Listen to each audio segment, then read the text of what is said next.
जो मोदी सरकार ने ये 33% आरक्षण महिलाओं के लिए लेकर आ रहे हैं, मैं समझती हूँ ये एक रेवोल्यूशनरी चेंज है।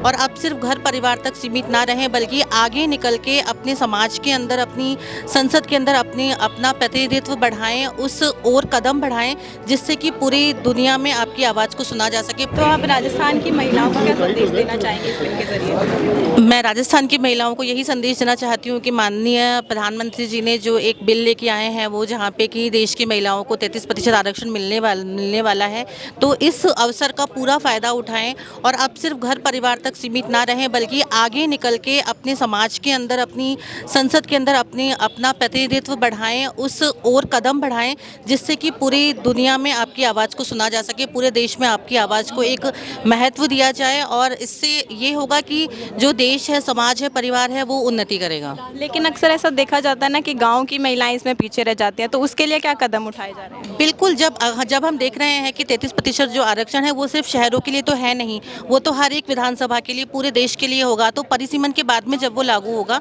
तो उस हिसाब से जो गवर्नमेंट डिसाइड करेगी कि जिस जिस क्षेत्र में महिलाओं को प्रतिनिधित्व मिलना है तो डेफिनेटली उसमें कुछ एरिया शहर के भी होंगे, कुछ गाँव के भी होंगे। तो मेरा ये मानना है कि शहर की महिलाओं को तो अभी अवसर मिल जाते हैं लेकिन गाँव की महिलाओं को वो अवसर नहीं मिल पाते। तो जब ये बिल पूर्ण रूप से लागू हो जाएगा और ये अस्तित्व में आ जाएगा तो इससे जो ग्रामीण परिवेश की महिलाएं हैं उन्हें ज़्यादा फायदा होगा। तो आपको कैसा लग रहा है इस बिल के आने से? मुझे बहुत ही खुशी हो रही है। इनफैक्ट मुझे लग रहा है कि शायद हम लोग भी कभी सपना देखते थे पॉलिटिक्स में आने का, अब हम वो पूरा हो पाएगा हमारा, क्योंकि हमें बेहतर अवसर मिलेंगे। Okay ma'am, thank you so much. हाँ, बताइए, आपका क्वेश्चन बोलिए, मैं उस अकॉर्डिंग। पहले बताइए क्या करते हो, क्या चलाते हो, आपने अभी बताया है ना। ओके, सो नमस्कार, मेरा नाम आस्था जैन अग्रवाल है।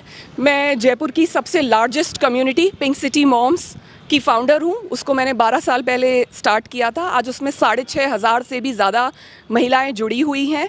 इस ग्रुप को बनाने का उद्देश्य ये था कि एक प्लेटफॉर्म बनाया जाए महिलाओं के लिए, जहाँ बाय विमेन फॉर विमेन का एक जो नारा है वो हमने इसको चालू रखा है, जिसमें हम चाहते हैं कि महिलाओं से ही ज़्यादा से ज़्यादा सशक्तिकरण मिले, वो अपने ही बिजनेस में आपस में प्रमोट कर सकें, हम उनको प्लेटफॉर्म्स दे सकें जहां पर वो अपने घर से बाहर निकल के या अपने घर की लिमिटेड 4 दीवारी के अंदर भी अपने आप को एम्पावर्ड फील कर सकें। हमने कोविड में भी बहुत उन लोगों के साथ में काम किया, उनको जिस तरीके से हम चाहे डिजिटल मार्केटिंग के थ्रू हो या फिर एक घर का छोटा सा क्लाउड किचन खोल के हो, हमने उस तरीके से उनको सशक्त किया। जो मोदी सरकार ने ये 33% आरक्षण महिलाओं के लिए लेकर आ रहे हैं, मैं समझती हूँ ये एक रेवोल्यूशनरी चेंज है, ना सिर्फ भारत के लिए बल्कि पूरे विश्व के लिए, पूरे वर्ल्ड को समझना पड़ेगा कि we are here to stay. और हमें लगता है कि सिस्टम में रहकर जब हम खुद सिस्टम में आएंगे, बदलाव खुद लाएंगे, तभी वो चेंजेस जो महिलाओं से रिलेटेड इश्यूज़ हैं, प्रॉब्लम्स हैं, जो कि शायद एक मेल डोमिनेटेड वर्ल्ड नहीं समझ पाता है, वो सामने आ पाएंगी। तो मुझे लगता है कि ये बहुत ही फैंटास्टिक इनिशिएटिव है जो गवर्नमेंट ने लिया है, and I totally support it. Thank you so much.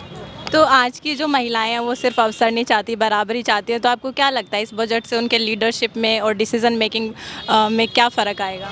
मुझे लगता है सबसे पहले तो फर्स्ट स्टेप ये होता है कि मैं जाऊं या नहीं जाऊं, ये मेरे लिए बना है कि नहीं बना है।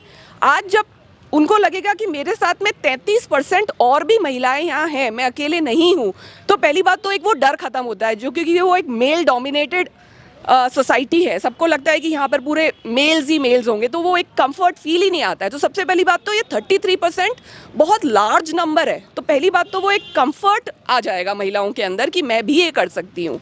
उसके बाद जब धीरे धीरे गवर्नमेंट की स्कीम्स में, गवर्नमेंट के प्रोजेक्ट्स में, सब में धीरे धीरे, अभी मुझे पता लगा सुप्रीम कोर्ट ने भी 33% महिला आरक्षण कर दिया है, इसी तरीके से हाई कोर्ट ने भी कर दिया है, राजस्थान हाई कोर्ट ने भी कर दिया है। अगर प्राइवेट सेक्टर्स, इमेजिन करिए अगर प्राइवेट सेक्टर्स भी ये चेंज लिया है। मैं खुद प्राइवेट सेक्टर से हूँ, मैं खुद एक किड्स वेयर ब्रांड रन करती हूँ। अभी तक मोटा मोटी देखूँ तो 50% मेरी वर्कफोर्स विमेन है।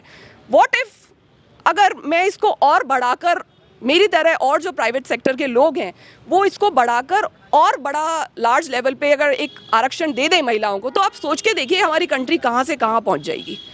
तो मैं बहुत अप्रिशिएट करती हूँ government of India, government of Rajasthan जिन्होंने ये बिल पास करा रहे हैं, और हमें बहुत ज़बरदस्त खुशी है इस चीज़ के लिए कि ये एक रेवोल्यूशनरी चीज़ हमारे कंट्री में आ रही है।